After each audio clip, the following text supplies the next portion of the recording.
Hello दोस्तों। आज अपन एक रिसेंटली एडिड कॉन्ट्रासेप्टिव की बात करेंगे जिसका नाम क्या है, साइना प्रेस। इंपॉर्टेंट अभी रिसेंटली ऐड हुआ है कॉन्ट्रासेप्टिव, जिसको बास्केट ऑफ चॉइस में भी ऐड किया गया है। और इसका अपने स्टार्ट करने से पहले देख लें कि पीडीएफ के लिए लिंक है, वो डिस्क्रिप्शन में आपको मिल जाएगा, वहां से आप डाउनलोड कर सकते हो और नोट्स देख सकते हो। ठीक है, इसके बारे में साइन अप प्रेस के बारे में अपन क्या क्या बातें हैं जिसको अपन को जानना इंपॉर्टेंट है। तो सबसे पहले ये न्यू कॉन्ट्रासेप्टिव ऐड हुआ है जो बास्केट ऑफ चॉइस का पार्ट है। और अदर कौन कौन से कॉन्ट्रासेप्टिव है जो बास्केट ऑफ चॉइस के पार्ट होते हैं, इसके ऊपर अपन ने रिप्रोडक्टिव हेल्थ के ऊपर जब वीडियो बनाया था तब अपन ने बास्केट ऑफ चॉइस के ऊपर वीडियो बनाया था। उसमें आप जाकर देख सकते हो कि कौन कौन से टेम्परेरी और कौन कौन से परमानेंट मेथड है जो बास्केट ऑफ चॉइस में अवेलेबल होते हैं। फिर अपन देखेंगे साइनाप्टेज का कंपोजिशन क्या होता है, कि इसमें एस्ट्रोजन होता है या प्रोजेस्टेरोन होता है, कौन सा कंपोजिशन प्रेजेंट होता है। फिर इसका मैकेनिज्म ऑफ एक्शन देखेंगे, एडवांटेज डिसएडवांटेज, इसका फॉलोअप शेड्यूल क्या रहता है, कितने टाइम बाद अपन को डोज की रिपीटेशन की जरूरत होती है। और फिर साइनाप्रेस है और अंतरा, दोनों में क्या डिफरेंस है। दोनों इंजेक्टेबल कॉन्ट्रासेप्टिव है। अंतरा है जो पहले आईएम अपन यूज करते थे और अभी साइनाप्रेस आई है, इसको अपन सबक्यूटेनियस रूट के थ्रू यूज करते हैं। और अदर डिफरेंस क्या क्या वो अपन सब कवर करेंगे। साइनाप्रेस न्यूली एडेड कॉन्ट्रासेप्टिव है जिसको नेशनल फैमिली वेलफेयर प्रोग्राम में ऐड किया गया है। ये एक तरह से सेल्फ इंजेक्टेबल कॉन्ट्रासेप्टिव है कि जो बेनिफिशियरी है जिसको कॉन्ट्रासेप्टिव यूज करना, वो खुद के लेवल पे पर्सनल लेवल पे इंजेक्ट कर सकती है। और ये एक तरह से लॉन्ग एक्टिंग कॉन्ट्रासेप्टिव है, इसका इफेक्ट है वो 3 मंथ तक रहता है। रिवर्सिबल है कि एक बार अपन ने कॉन्ट्रासेप्टिव बंद कर दिया तो जो कॉन्ट्रासेप्टिव की वजह से जो इफेक्ट आ रहा था वो बिल्कुल मिनिमाइज हो जाएगा। Plus progesterone only injectable contraceptive है, इंजेक्टेबल है, कौन से रूट से, सबक्यूटेनियस रूट से यूज कर सकते हैं। और इसके अंदर जो कंपोजिशन होता है वो कौन सा था, ओनली प्रोजेस्ट्रॉन होता है, इसके अंदर एस्ट्रोजन एब्सेंट होता है। और अपन बात करें कि ये एक तरह से सबक्यूटेनियस इंजेक्शन है। और साइनाप्रेस को बास्केट ऑफ चॉइस के अंडर में इंक्लूड किया गया under the national family welfare programme, जहाँ पे बास्केट ऑफ चॉइस क्या होता है कि एक बास्केट होता है जिसमें परमानेंट मेथड की भी चॉइस रहती है और टेम्परेरी स्पेसिंग मेथड बोलते हैं वो भी इसके अंदर अवेलेबल रहते हैं। तो वुमेन अपने लेवल पे खुद को सेलेक्ट करना होता है कि उसको कौन सा कॉन्ट्रासेप्टिव की नीड है। फिर इसके अपन कंपोजिशन की बात करें तो ड्रग रहती है, कौन सा, प्रोजेस्टेरोन रहता है। कौन सा टाइप का progesterone, deputy medroxy progesterone acetate, DMP इसमें परसेंट होता है। उसकी डोज क्या होती है, 104, ठीक है ना, 104 mg पर 0.65 ml। और अंतरा के अंदर रहती है, कितना रहती है, 150 mg पर 1 ml। तो अपन को डिफरेंस पता होना चाहिए, यहाँ पे आप देख सकते हो। ठीक है ना, साइनाप्रेस का ये दिखाया हुआ है कि इसके अंदर कितना डोज होता है, 104 mg पर 0.65 ml। और कौन से रूट के थ्रू देते हैं अपन, सब क्यूटेनियस इंजेक्शन फॉर्म, ठीक है, कि साइनाप्रेसा को सब क्यूटेनियस रूट के थ्रू इंजेक्ट करते हैं। और कौन सी लोकेशन पे, एब्डोमेन में या फ्रंट ऑफ थाई में, अपन को लोकेशन भी पता होना चाहिए। और इसके अंदर एक डिवाइस आती है, ठीक है, जिसका यूज करते हैं, इंजेक्शन डिवाइस बोलते हैं, जो प्री फिल्ड होती है, सिंगल यूज, ठीक है, प्री फिल्ड होती है, उसका एक बार ही अपन यूज कर सकते हैं, वो इंजेक्शन डिवाइस होती है। इसलिए इसको अपन सेल्फ इंजेक्टेबल कॉन्ट्रासेप्टिव भी बोलते हैं, कि पहले से प्री फिल्ड इंजेक्शन होता है जिसका आप अपने पर्सनल लेवल पे सेल्फ इंजेक्ट कर सकते हो। फिर अपन इसके मैकेनिज्म की बात करें कि साइनाप्रेस का मैकेनिज्म क्या रहता है, कैसे एक्ट करती है बॉडी में, कॉन्ट्रासेप्टिव बेनिफिट कैसे प्रोवाइड करती है। तो ये ओव्यूलेशन को इनहिबिट करती है, ठीक, मीन्स ओवम को रिलीज होने से प्रिवेंट करती है, एक ये मैकेनिज्म हो गया। सेकंड क्या है, thickening of the cervical mucus. Cervical mucus यदि थिक हो जाएगा तो स्पर्म की जो मूवमेंट है वो डिक्रीज हो जाएगी, तो स्पर्म को यूट्रस में एंट्री करने से ये प्रिवेंट करती है।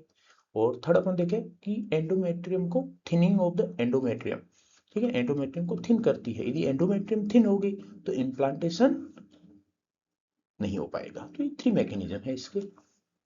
और अपन इसकी बात करें कि ये ईच इंजेक्शन कितने टाइम तक वर्क करता है, कि कॉन्ट्रासेप्टिव बेनिफिट कितने टाइम में प्रोवाइड करता है, at least for 13 week, means 13 week को आप कैलकुलेट करोगे तो 91 डेज आ जाएगा, या फिर 3 मंथ मीन्स 90, तो 90 डेज कि एक इंजेक्शन 90 डेज के अराउंड अपन को कॉन्ट्रासेप्टिव बेनिफिट प्रोवाइड करता है, उसका साइनाप्रेस का इंजेक्शन।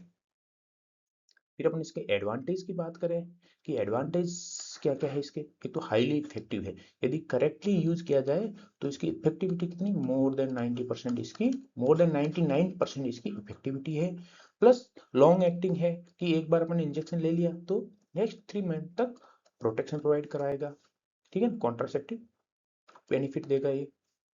इसके अंदर एस्ट्रोजन नहीं होता है, तो एस्ट्रोजन की वजह से जो साइड इफेक्ट आते हैं वो बिल्कुल ही जीरो हो जाएंगे। प्लस ब्रेस्ट फीडिंग के टाइम इसको यूज कर सकते हैं, पर उसके लिए अपन को एक ध्यान रखना है कि after the recommended postpartum period के बाद ही अपन ब्रेस्ट फीडिंग में अपन यूज कर सकते हैं साइनाप्रेस का। और इसमें डेली पिल की रिक्वायरमेंट नहीं होती कि 3 महीने में आपको एक बार इंजेक्शन लेना है और फिर आप नेक्स्ट 3 मंथ के लिए फ्री हो, आपको कॉन्ट्रासेप्टिव बेनिफिट मिलता रहेगा। और इसमें प्री फिल्ड डिवाइस होती है जिसको सिंपली अपन एडमिनिस्टर कर सकते हैं, और यदि बेनिफिशियरी को प्रॉपर्ली ट्रेन किया जाए तो वो सेल्फ इंजेक्शन भी पॉसिबल हो सकता है, वो खुद के लेवल पे अपना सेल्फ इंजेक्शन इंजेक्ट कर सकती है, पर उसके लिए प्रॉपर्ली ट्रेनिंग की रिक्वायरमेंट होती है। इसकी डिसएडवांटेज की बात करें अपन तो इरेगुलर मेंस्ट्रुअल ब्लीडिंग या स्पॉट हो सकती है, एमिनोरिया इसकी वजह से एमिनोरिया हो सकता है, ठीक है ना, यदि कंटिन्यूस यूज किया जा रहा है तो उसकी वजह से इसका साइड इफेक्ट एमिनोरिया हो सकता है। प्लस सबसे इंपॉर्टेंट इसका डिसएडवांटेज है कि delay in the return of the fertility after stopping, के अपने कंटिन्यूस लॉन्ग टाइम के लिए यूज कर लिया तो एक बार उसके बाद जैसे अपन स्टॉप किया तो फर्टिलिटी के रिटर्न होने में समय लग सकता है, कितना, कुछ महीने या 1 साल तक का भी समय लगता है फर्टिलिटी को रिटर्न होने में। प्लस वेट गेन का भी इसमें रहता है कि वेट गेन हो सकता है, ये भी डिसएडवांटेज है। और सेक्सुअली ट्रांसमिटेड इन्फेक्शन है, जिससे HIV को भी अपन इंक्लूड करें तो उनको अगेंस्ट प्रोटेक्शन प्रोवाइड नहीं करता है। साइना पिल्स के कॉमन साइड इफेक्ट की बात करें तो इरेगुलर ब्लीडिंग हो सकती है, एमिनोरिया हो गया, headache, weight gain, abdominal pain, dizziness, mood changes और ब्रेस्ट टेंडरनेस, जो हर कॉन्ट्रासेप्टिव के साथ में होता है, वो कॉमन साइड इफेक्ट प्रेजेंट होते हैं। प्रिकॉशन वेरी इंपॉर्टेंट, ठीक है, कि यदि लॉन्ग टर्म यूज करें तो इसका क्या नुकसान हो सकता है, साइनापिस से reduce the bone mineral density, हड्डी कमजोर हो जाएगी।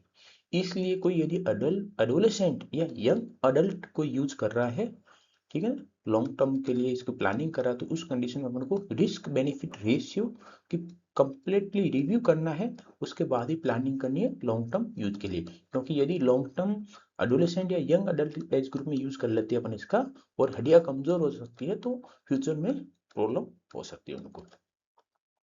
और प्रेगनेंसी के टाइम पे अपन को यूज करने से अवॉइड करना चाहिए इसको। प्लस किसी वुमेन्स को सीवियर लीवर डिजीज या अनएक्सप्लेन्ड वेजाइनल ब्लीडिंग प्रेजेंट है तो उसमें अपन को इसको बहुत प्रिकॉशनली यूज करना है। फिर फॉलोअप की बात करें कि अपन को इंजेक्शन रिपीट कब करना है, फॉलोअप मीन्स रिपीट कि आफ्टर एवरी 13 वीक या 3 मंथ्स के बाद में इसको अपन को रिपीट करना, मीन्स 90 डेज के बाद अपन को रिपीट करना। प्लस एक्सेप्टेबल विंडो कितना है कि कितने दिन अपन पहले ले सकते हैं इंजेक्शन 90 डेज से और कितने दिन बाद में, तो प्लस माइनस 2 वीक, ठीक है ना, प्लस माइनस 2 वीक अपन इसको एक्सेप्टेबल विंडो लेके चलते हैं। 76 डेज या 104 डेज के बीच में अपन को इसको रिपीट करवाना है। और यदि सिग्निफिकेंटली डिले हो जाता है मोर देन 2 वीक का, उस कंडीशन में अपन को प्रेगनेंसी को एक्सक्लूड करना है और अदर कॉन्ट्रासेप्टिव को बैकअप के रूप में अपन को रिक्वायरमेंट हो सकती है। फिर अपन को साइनाप्रेस और अंतरा, जो दोनों काफी सिमिलर कॉन्ट्रासेप्टिव है, इन दोनों के बीच में अपन को डिफरेंस पता होना बहुत जरूरी है। एक डिफरेंस आ सकता है क्योंकि अंतरा है वो पहले रिलीज हुई थी, अभी साइनाप्रेस वो लेटेस्ट आई है, तो दोनों में क्या डिफरेंस है। दोनों के अपन ड्रग की बात करें, दोनों में डेपोट मेट्रोक्सी प्रोजेस्टेरोन एसीटेट प्रेजेंट होता है दोनों में, पर उनमें जो डोज होती है वो डिफरेंस होती है। साइनाप्रेस में कितना परसेंट होता है, DMPA 104 mg और अंतरा में 150 mg 150 mg। और रूट की बात करें तो साइनाप्रेस सबक्यूटेनियस रूट के थ्रू इंजेक्ट करते हैं, कहाँ पे, एब्डोमेन या थाई, और इंट्रामस्कुलर अपनी अंतरा की बात करें तो इंट्रामस्कुलर रूट के थ्रू इंजेक्ट करते हैं डेल्टोइड में या ग्लूटियल मसल में। डोज की बात करें तो 104 mg प्रेजेंट होता है कितने में 0.65 ml में कौन साइनाप्रेस। अंतरा की बात करें तो 150 mg प्रेजेंट होता है 1 ml में अंतरा। फ्रीक्वेंसी की बात करें तो हर 3 मंथ्स के बाद रिपीट करना होता है तो दोनों की फ्रीक्वेंसी वो सेम है। मैकेनिज्म ऑफ एक्शन की बात करें तो दोनों का सेम है कि ओव्यूलेशन को इनहिबिट करते हैं, सर्वाइकल म्यूकस को थिक करते हैं, प्लस एंडोमेट्रियम को थिन करते हैं। एडमिनिस्ट्रेशन की बात करें तो इसमें साइनाप्रेस में प्री फिल्ड अनइंजेक्ट डिवाइस होती है जिसके थ्रू अपन इजीली एडमिनिस्टर कर सकते हैं। और सेल्फ इंजेक्शन कब अलाउ किया जाता है जब वो प्रॉपरली जो बेनिफिशियरी उनको प्रॉपरली ट्रेंड कर रखा हो, उस कंडीशन में सेल्फ इंजेक्शन की भी अपन अप्रूवल दे सकते हैं। और अंतरा की बात करें तो स्टैंडर्ड इंट्रामस्कुलर इंजेक्शन के थ्रू उसको इंजेक्ट किया जाता है by trained health care provider. ये सेल्फ इंजेक्टेबल नहीं है, अंतरा सेल्फ इंजेक्टेबल नहीं है। इफेक्टिवनेस की बात करें यदि दोनों करेक्टली यूज किया जाए तो इफेक्टिवनेस दोनों की मोर देन 99% है। और प्रोटेक्शन अगेंस्ट द STI या HIV इन्फेक्शन के अगेंस्ट बात करें, ठीक है, तो दोनों टाइप की कॉन्ट्रासेप्टिव है, या तो साइनाप्रेस हो या अंतरा हो, दोनों STD से प्रोटेक्शन प्रोवाइड नहीं करते, STD को प्रिवेंट करने में हेल्प नहीं करते दोनों कॉन्ट्रासेप्टिव।